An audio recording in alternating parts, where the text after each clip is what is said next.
Hi, and welcome back to the Messy Bookshelf. I'm Jennifer, and today I'm going to be talking about all the books that I read in July. Outside of Booktubeathon, I read 4 books. I'm only going to be talking about those 4 books because I do have an entire Booktubeathon wrap-up video, and I will link that down below so you can check that out if you want to figure out what books I read during that week. But other than that, I only read 4 books. I say only because 1 book was mostly read in June, 1 was an audiobook, 1 was a play. 1 book was a regular prose book, and it took me the entire month of July to actually read. So I'm just going to jump into the books and talk about what I thought. The first book that I finished this month was The Haters by Jessie Andrews. This book tells the story of Wes and Corey, who are at jazz camp but are not entirely liking it there. They meet up with a girl who also is not having fun at jazz camp, and they hit the road for a tour of a new band that they just created. This was good. I really enjoyed it, but it does have the same sort of feel as Me, Earl and the Dying Girl, because it is by the same author. But I really like his writing style, so I gave this 4 out of 5 stars. I have a whole review talking about this book that I will link down below if you want to check out. The next book that I finished was an audiobook, and that was The Girls by Emma Cline. This is the story of a girl who becomes obsessed with this group of girls who are part of this cult with this guy named Russell. The easiest way to explain what this book is about is it's a fictional book loosely based on the Charles Manson murders and the girls that follow Charles Manson around.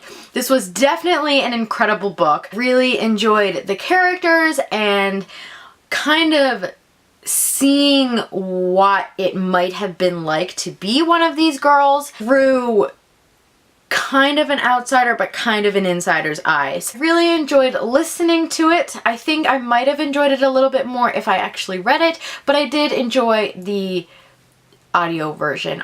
And I gave this one 4 out of 5 stars. Then Booktubeathon happened, and I read a bunch of books during that you can watch down below. Once Booktubeathon was over, I finally picked up An Ember in the Ashes and finished this one. I did start it before Booktubeathon. I started reading it once I finished The Haters, and I really enjoyed this. I thought it was a great adventure. I'm looking forward to the next one, especially after that ending.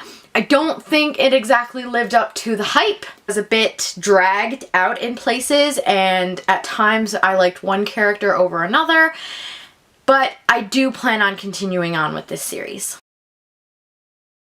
And the last book that I squeezed in right at the end of the month should probably be expected at this point, and it is Harry Potter and the Cursed Child Part 1 and 2. I worked the midnight release for this, which was absolutely insane. I had never attended a Harry Potter release before. I attended the Mockingjay release, but it wasn't nearly as big as what this was, and being on the other side and working it, holy smokes. It is an insane thrill ride doing this, and as soon as I got home from work, I was still so wired that I immediately picked up and read the entire Part 1, and probably would have continued on if I wasn't completely dead tired.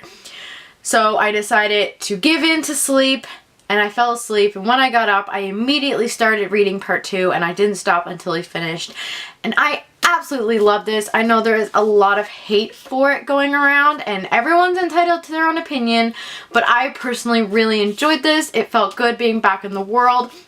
And even though it's not necessarily the same thing, it's not written by JK, it is based on her ideas, and it's written in play format, I still really enjoyed the book as much as I would any other Harry Potter book. So I definitely suggest that you check this one out if you are a fan. And I obviously gave it 5 out of 5 stars. So these are the books that I read this month physically. Obviously, The Girls is not included because I do not own a physical copy of that. But let me know if you've read any of these down below, what you thought of them. What books did you read in July. If you like this video, please hit that thumbs up and subscribe button. I will see you on Tuesday. Bye!